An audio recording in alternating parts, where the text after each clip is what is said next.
हे guys, welcome back. इस video में मैं आप लोगों को बताऊंगा यूपीएससी की सैलरी और एक एआई की सैलरी में क्या डिफरेंस है। दोनों को एक कंपैरिजन करके मोड में बताऊंगा मैं, ताकि आप लोगों को फील आए कि अगर आप ज्वाइन करेंगे दोनों में से किसी एक में तो क्या डिफरेंस मिलेगा आपको।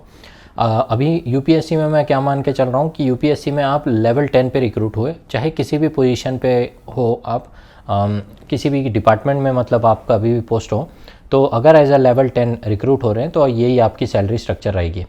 उसके बाद जब आप एआई में कहीं रिक्रूट होते हैं और एआई में किसी भी पोजीशन पे जेई एज अ, मैं मान के चल रहा हूँ एज अ जेई रिक्रूट हो रहे हैं किसी भी डिपार्टमेंट में, मान लीजिए कॉमन कैडर में हो सकते हैं, या फिर आप फाइनेंस में, फायर सर्विसेज में, सीएनएस में, एटीसी में, तो आपका क्या सैलरी रहेगा। बेसिक स्ट्रक्चर दोनों का पकड़ा है मैंने।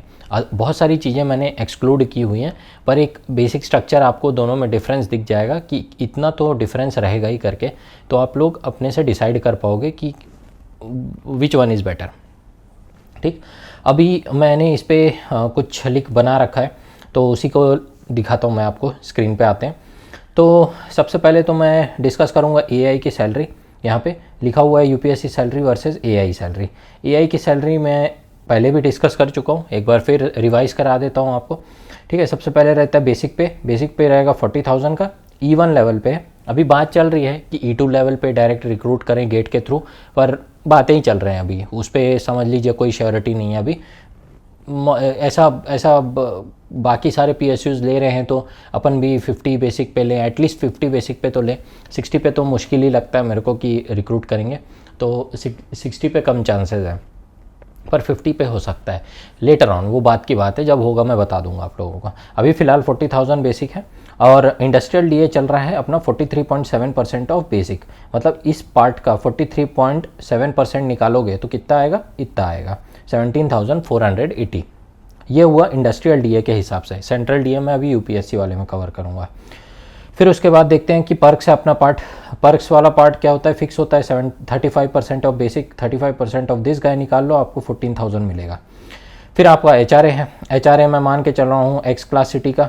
एक्स क्लास सिटी में है 27% ऑफ बेसिक है। एक अलग अलग वाई क्लास सिटी में, जेड क्लास सिटी में अलग अलग होता है, वो मैं नहीं जा रहा हूँ उस पर, उसके हिसाब से और कम हो जाएगी थोड़ी सैलरी। ठीक है, मैं मुंबई में हूँ तो एक्स क्लास में आता है तो 27% मैं अभी उसके हिसाब से निकाल रहा हूँ, तो वो आता है 27% ऑफ बेसिक दिस का, तो वो आया 10,800। तो टोटल चारों का आप करोगे तो कितना आएगा, 82280 ये हुआ। अब इस पर मैं हटा देता हूँ क्या, एचआरए, क्योंकि आप कहीं ना कहीं रहोगे, घर लेके तो रहोगे, हवा में तो रहोगे नहीं, तो उससे आपका एचआरए चले जाता है। ऑल्दो ये सैलरी का पार्ट है एचआरए, पर एक तरह से आपके हाथ में नहीं आता है, ये वो चले ही जाएगा कहीं ना कहीं। वो तभी बचेगा जब आप मान लीजिए 10,000 मिल रहा है आपको और 5,000 में घर ले लिए हैं कहीं, 5,000 में बढ़िया सा 1 BHK 1 RK टाइप का, और 5,000 बचा ले रहे हैं, तभी आपके पैसे बचेंगे, नहीं तो ऐसे नहीं बचेगा। फिर उसके बाद आते हैं टैक्स माइनस किया मैंने, मोटा मोटा 12,500 माइनस किया।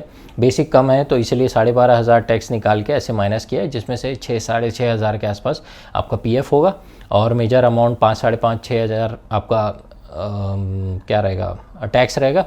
और छोटे मोटे GINP वगैरह वो सब मैं पहले बता चुका हूँ, इसलिए 12,500 के आसपास मैंने मोटा मोटा मान लिया है। और इसका टोटल बनेगा, ये माइनस करोगे ना आप 12,500, तो 58,980, मतलब 55 to 60 आप मान के चलिए, है ना। अब इसमें बहुत अप्रॉक्सीमेशन लगाया मैंने टैक्स में, एग्जैक्ट वैल्यू निकालने चला तो बहुत सारी चीज़ें इंक्लूड करनी पड़ जाएगी। तो यहाँ पे मैंने क्या क्या नहीं इंक्लूड किया है, I have not included rating allowance, stress allowance, NH का पैसे, night duty allowance, medical allowance, ये सब चीज़ें नहीं इंक्लूड करी है अभी। ठीक, ये भी सब चीज़ें इंक्लूड करेंगे तो आपके हाथ में अच्छी खासी आ जाती है। ठीक है, NH का मतलब होता है नेशनल हॉलीडे, बाकी सब तो आपको समझ में ही आ रहा है। रेटिंग और स्ट्रेस अलाउंस जो रहता है वो ATC में बहुत अच्छा खासा रहता है, अपने में रेटिंग स्ट्रेस अलाउंस बहुत कम रहता है।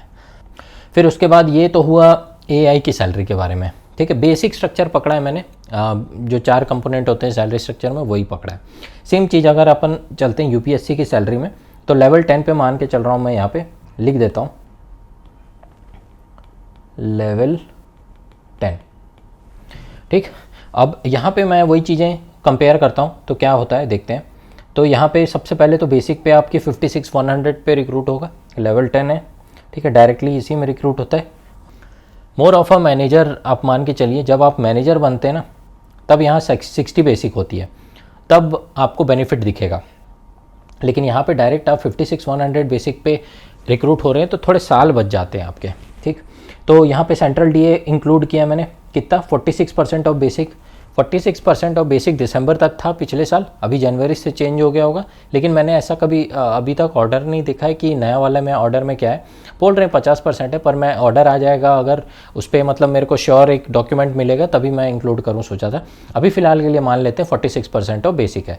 ये सेंट्रल डी है, सेंट्रल डी 46% ऑफ बेसिक निकालोगे 25,806 आएगा।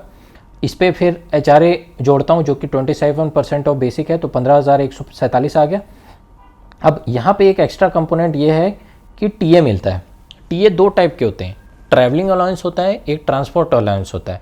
सैलरी का जो पार्ट होता है वो ट्रांसपोर्ट अलाउंस होता है। ट्रांसपोर्ट अलाउंस का मतलब क्या, आपके घर से आपके ऑफिस तक आने तक का आपको खर्च मिल रहा है, ठीक है। ये अगर आप गाड़ी अवेल कर लेते हैं ऑफिस की तरफ से, जो जूनियर पोजीशन में कम ही चांस है आपको मिलेगा, तो ये भी नहीं मिलेगा आपको, ठीक है। अभी मान के चल रहे हैं अपन कि आपको मिल रहा है, आप अपने से अपनी व्हीकल से बाइक से आना जाना कर रहे हो।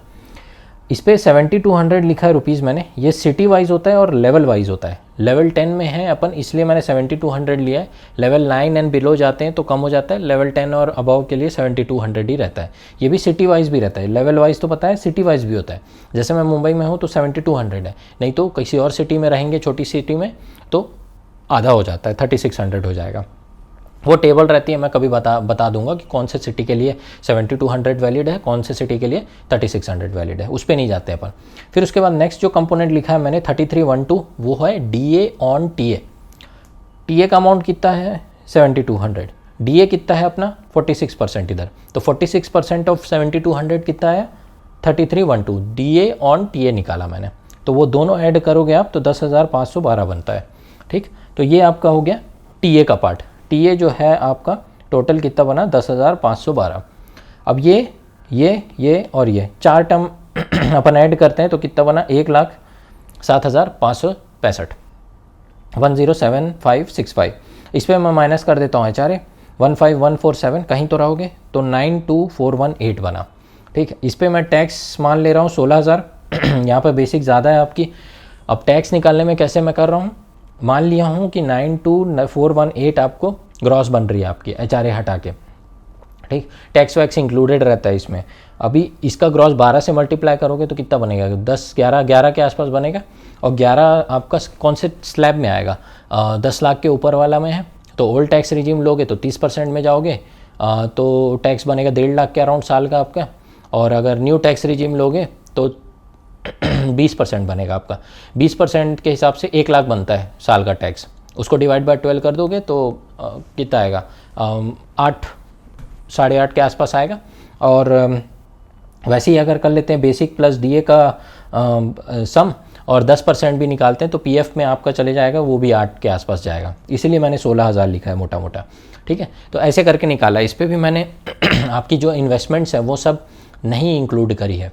टैक्स सेविंग के लिए अगर आप लोगों ने किया है तो वो सब इंक्लूड करने में बहुत झंझट वाली चीज़ें हैं, वो सब इंक्लूड करने बैठा तो एकदम बहुत टाइम लग जाएगा। तो मैं बेसिक स्ट्रक्चर वाइज एक क्रिएट करना चाहता था। तो यहाँ देख रहे हो आप, माइनस करने पे 76,418 और यहाँ पे कितनी थी 58,980, ऑलमोस्ट अराउंड 20,000 का आप मान के चलिए मोटा मोटा डिफरेंस है, ऑलमोस्ट डिफरेंस ऑफ 20,000। तो सैलरी में आपके 20,000 का डिफरेंस है, लेकिन प्रोफाइल कंप्लीटली डिफरेंट रहेगी। जो AI में आप करोगे वो more of a technical work होगा या फिर मोर ऑफ अ हाथ का काम आपका रहेगा, लेकिन जो UPSC के थ्रू में जाओगे आपका more of a managerial work रहेगा वहाँ पे। फाइल्स में साइन वगैरह ये सब चीज़ें, फाइल चलाने वाली चीज़ें, ये सब मतलब काम रहेंगे आपके वहाँ ज़्यादा। और टीम लीड करना, ये सब समझ के चलिए जो भी डिपार्टमेंट है आपके उसमें। तो प्रोफाइल कम्प्लीटली अलग है, लेकिन सैलरी में 20 के अराउंड का डिफरेंस है। अभी देखिए यहाँ पे क्या है ना, 60 बेसिक नहीं है। जब आपका 60 बेसिक रहेगा तो ये पर्क्स आपका बहुत बड़ा रोल प्ले करता है, क्योंकि ये 35% ऑफ बेसिक निकालोगे उस समय तो ये बहुत ज़्यादा सैलरी में इंक्रीज़ कर देगा। AI में और ख़ास बात क्या है कि आपको रेटिंग अलाउंस, स्ट्रेस अलाउंस, ये सब का एक्स्ट्रा मिल जाता है।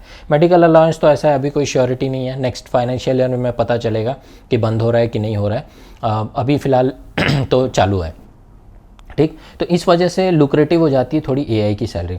अभी एआई में भी एटीसी में अगर आप हो तो उसमें रेटिंग और स्ट्रेस वगैरह मिल रहा है अगर आपको बड़ी सिटी में, तो मतलब अच्छा खासा सैलरी बन जाता है, फार ग्रेटर देन जो यूपीएससी में मिल रहा है। यूपीएससी में मेन आपका प्रोफाइल बहुत डिफरेंट होती है यहाँ पे, है ना। इसमें भी मैंने लिखा हुआ है कि टैक्स जो चूज़ किया है मैंने न्यू टैक्स रिजीम चूज़ किया है और इन्वेस्टमेंट्स नहीं कंसिडर किए हैं। जो आप इन्वेस्टमेंट्स करते हैं मान लीजिए टैक्स सेविंग के लिए जितने भी हैं वो सब नहीं काउंट किया मैंने।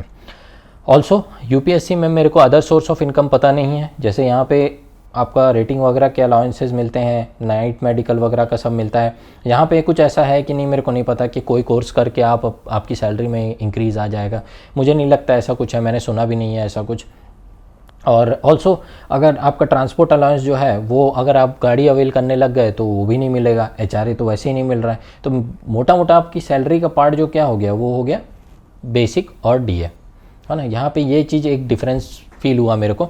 और इसमें एक और चीज़ इम्पॉर्टेंट है, डजेंट मीन कि एचआरए अगर आप हटाया है मैंने, मतलब आपको क्वार्टर में मान के चल रहा हूँ मिल रहा है, तो वहाँ के क्वार्टर और यहाँ के क्वार्टर में बहुत डिफरेंस हो सकता है। यहाँ पर ऑल्सो एक और चीज़ है, एआई में लीज़ भी मिलती है, पीएसयूज़ में लीज़ मिल जाती है। अब मान लीजिए मैं मुंबई में पोस्टेड होता हूँ एज ए एआई, तो लीज़ में रह रहा हूँ अभी, लेकिन अगर मुंबई में ही पोस्टेड हो जाऊँ मैं अगर यूपीएससी के थ्रू, तो लीज़ नहीं मिलेगी मेरे को, मैं कैसे मैनेज करूँगा। देखिए अभी एचआरए कितना था मेरा यूपीएससी की सैलरी, 15,500 है, 15,500 भी नहीं, 15,000 में मैं तो शायद चौल का एक घर मिलेगा मेरे को में भी यहाँ पे, या तो फिर मेरे को बहुत आउटर में जाना पड़ेगा, वहाँ से ट्रैवल करना पड़ जाएगा, क्योंकि यहाँ तो लीज़ की प्रोविज़न है नहीं।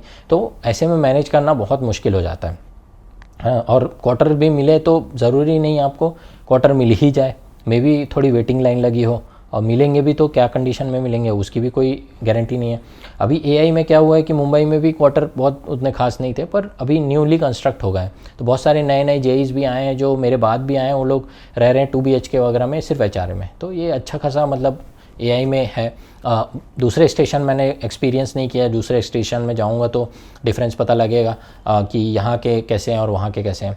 तो एक मतलब कंपैरिजन बता रहा हूँ आपको क्या क्या चीज़ें हो सकती हैं। अगर मान लीजिए यहाँ एआई में 60 बेसिक से रिक्रूट करना शुरू कर देना तो नो डाउट बहुत बढ़िया है ये पोजीशन एआई की, पर ये भी अभी भी कम नहीं है, क्योंकि आपको कंपनसेट हो रहा है ये सब चीज़ों से। और दूसरा चीज़, ये जो जेई से मैनेजर बनने का टाइम है वो 5-6 साल ही रहता है।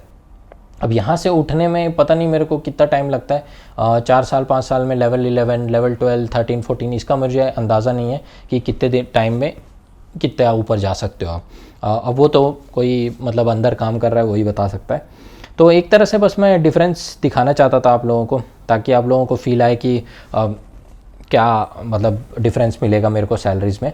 तो अभी भी मेरे को बाय फार एआई बेटर लगता है सैलरी के कंपैरिजन में। बस ये ही मेरे को चुभता है कि इवन लेवल पे रिक्रूट करते हैं, एटलीस्ट 50 पे रिक्रूट करना चाहिए मिनिमम, नहीं तो गेट जे के जो आ रहे हैं उनको तो 60 पे करना चाहिए, क्योंकि बहुत सारे पीएसयूज़ तो करते ही हैं।